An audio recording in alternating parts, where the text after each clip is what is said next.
Good morning class. हम 2 colligative property कर चुके हैं।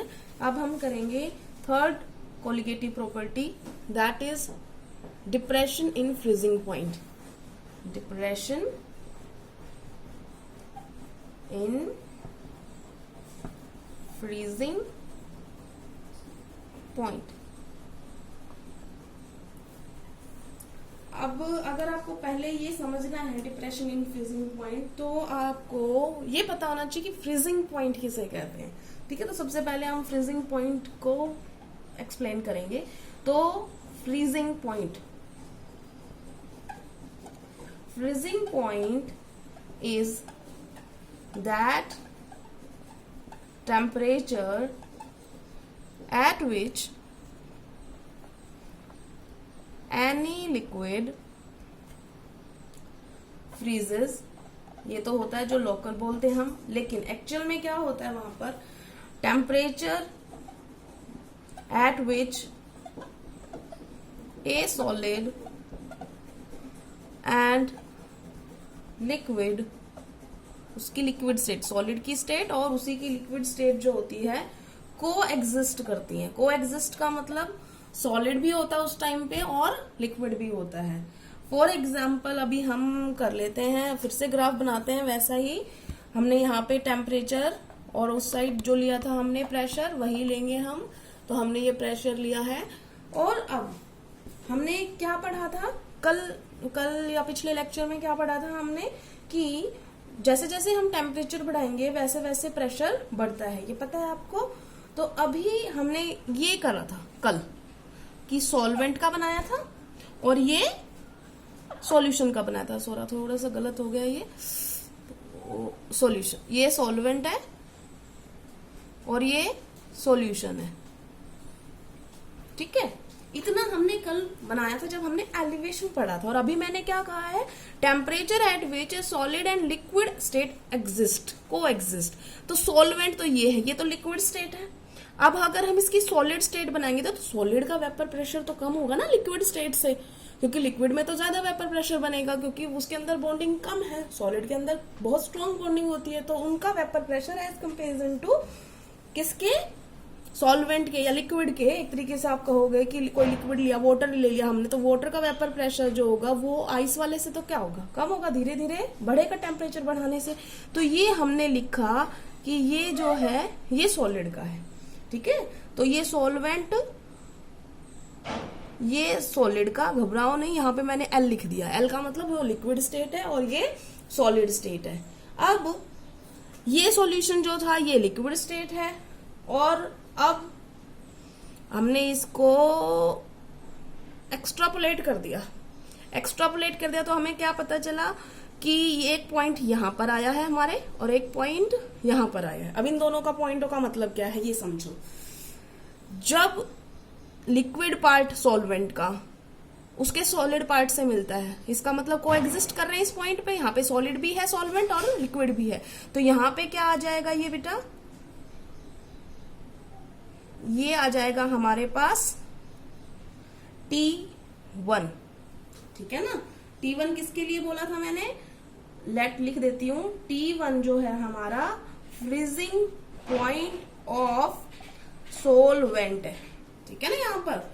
और दूसरा हमने क्या किया यहाँ पर, देखो आप, ये क्या है, जब हमने ये इसको एक्सट्रापोलेट किया तो ये सॉल्यूशन का है। सॉल्यूशन का क्या आएगा, यहाँ पे आप इसको एक्सट्रापोलेट करोगे तो ये क्या है, T2।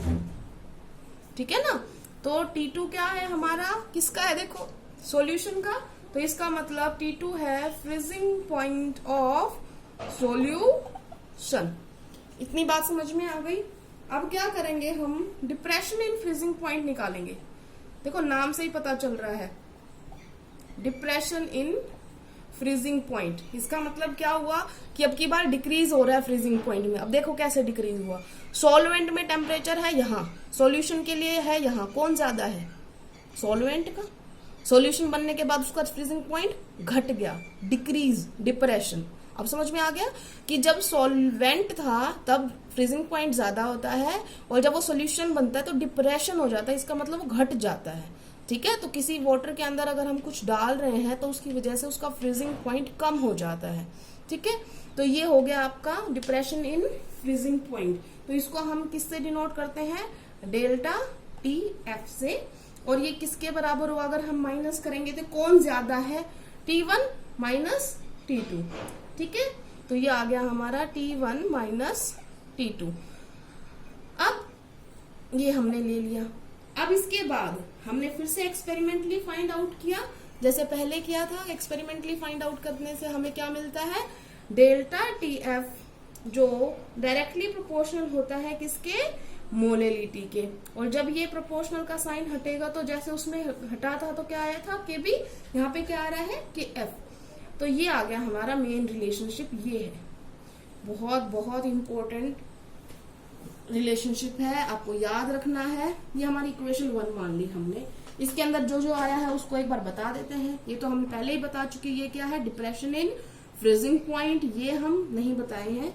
तो ये हम लिख लिया, where m is equal to molality of solution.